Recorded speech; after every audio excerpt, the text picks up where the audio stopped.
Hi friends, எல்லாருக்கும் வணக்கம். Welcome to ஒன்சரகல் சேனல். இன்றைக்கி நம்மளோட சேனலில் ஒரு சூப்பரான பிரேக்ஃபாஸ்ட் ரெசிபி தான், அதாவது வெண்பொங்கல் எப்படி செய்கிறது அப்படின்றது தான் பார்க்க போகிறோம். ரொம்பவே சிம்பிளாகவும் இருக்கும், ஆனால் டேஸ்ட்டும் பார்த்திங்க அப்படின்னா பக்காவாக இருக்கும். ஸோ வாங்க நம்ம டைம் வேஸ்ட் பண்ணாமல் எப்படி செய்கிறதுன்னு பார்க்கலாம். அதுக்கு முதல்ல ஒரு குக்கரில் 2 ஸ்பூன் அளவுக்கு ஆயில் சேர்த்துக்கலாம். அது கூடவே 2 ஸ்பூன் அளவுக்கு நெய்யும் சேர்த்துக்கலாம். நெய் நல்லா உருகி வந்ததுக்கப்புறமா அது கூட 1 ஸ்பூன் அளவுக்கு மிளகா 1-2 தட்டி சேர்த்துருக்கேன். அது கூடவே 3/4 டீஸ்பூன் அளவுக்கு சீரகமும் சேர்த்துருக்கேன். இது ரெண்டும் நல்லா பொரிஞ்சு வந்ததுக்கப்புறமா இது கூடவே 15 முந்திரி நம்ம சேர்த்துக்கலாம்.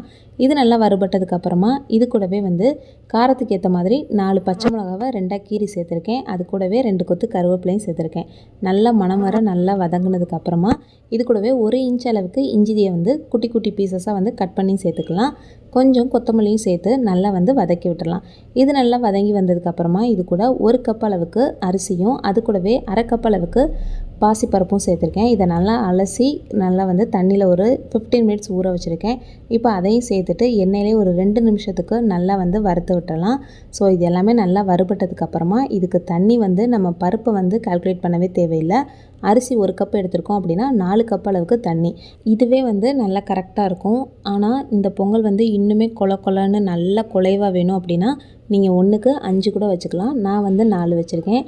இப்போ இந்த பொங்கலுக்கு தேவையான அளவுக்கு உப்பு சேர்த்துட்டு அப்படியே லிட்டு போட்டு க்ளோஸ் பண்ணிவிட்டு 3லேருந்து 4 விசில், உங்கள் குக்கரில் எத்தனை விசில் தேவைப்படுது அப்படின்னு சொல்லி பார்த்து வச்சுக்கோங்க. ஆனால் பொங்கல் கொஞ்சம் குலைவாக இருந்தால் தான் ரொம்பவே டேஸ்ட்டு சூப்பராக இருக்கும். இப்போ இந்த பொங்கல் ரெடி ஆகிறதுக்குள்ளே சைடில் சாம்பாரும் ரெடி பண்ணிட்டீங்க அப்படின்னா சுட சுட வெண்பொங்கலுக்கு அப்படியே சாம்பார் ஊற்றி பக்கத்தில் கொஞ்சமாக தேங்காய் சட்னி வச்சு சாப்பிடும்போது டேஸ்ட்டு ரொம்பவே சூப்பராக இருக்கும். ஸோ கண்டிப்பாக நீங்களும் ட்ரை பண்ணி பாருங்கள். அதே மாதிரி நம்மளோட ஒன்சரகல் சேனலில் Monday to Friday lunch box recipe shorts வீடியோவில் அப்லோட் பண்ணுறேன்.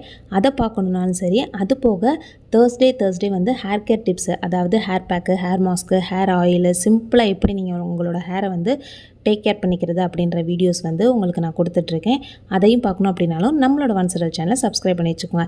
இதே மாதிரி ஒரு இன்ட்ரெஸ்டிங்கான வீடியோவோட நெக்ஸ்ட் உங்கள் எல்லாரையும் மீட் பண்ணுறேன். தேங்க்ஸ் ஃபார் வாட்சிங்.